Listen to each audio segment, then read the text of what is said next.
Community of Interest atau COI.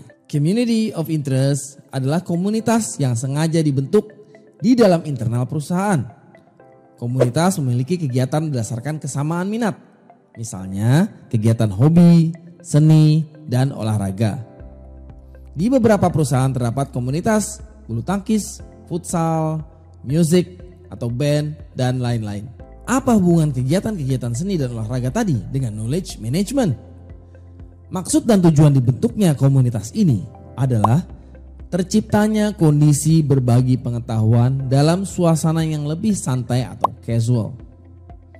Ini menjadi perhatian karena di lingkungan pekerjaan karyawan cenderung terjebak dalam sekat-sekat antar bagian, sehingga komunikasi dan aliran pengetahuan tidak dapat berjalan lancar. Seorang bawahan merasa lebih nyaman bertukar pikiran atau menyampaikan ide ke atasan ketika mereka sedang dalam suasana kebersamaan yang erat, seperti di lapangan olahraga. Situasi ini jauh lebih mengena dibanding seorang karyawan yang mencoba bertukar pikiran atau menyampaikan ide ke atasan di dalam ruang kerja atau ruang rapat. Begitupun sebaliknya, seorang atasan lebih cair menginstruksikan sebuah tugas atau berbagi pengetahuan kepada bawahan dalam suasana kebersamaan. Namun, COI ini ada tantangannya.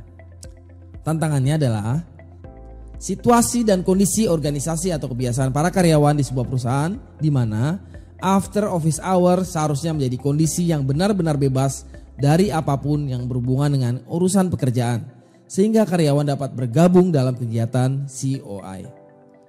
Suasana ini sangat dinantikan oleh karyawan atau bawahan karena mereka merasa telah mendedikasikan seluruh waktunya ke perusahaan selama jam kerja. Namun, beberapa perusahaan masih belum dapat mengaplikasikan kebijakan ini. Karyawan dituntut untuk menyelesaikan tugas hingga larut malam. Kondisi yang diinginkan, diskusi, pertukaran pengetahuan, dan lain-lain tidak dapat terlaksana.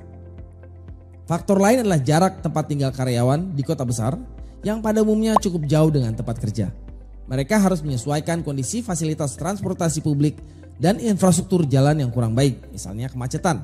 Sehingga mereka harus bergegas pulang setelah office hour agar tidak terlalu larut malam saat tiba di rumah. Tidak ada waktu untuk hangout dengan teman-teman sekerja. Ini berbeda dengan budaya oriental pada umumnya seperti di Korea, Jepang, dan China.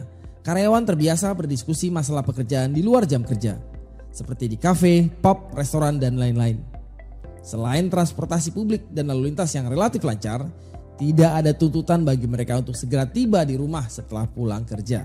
Tantangan berikutnya adalah tidak semua pimpinan perusahaan nyaman bergabung di komunitas after office hours yang ada di perusahaan. Begitu pula dengan karyawan. Tidak semua karyawan menerima pimpinannya bergabung dalam keanggotaan kegiatan komunitas tersebut. Sebagian dari mereka justru merasa risih dan tidak bebas.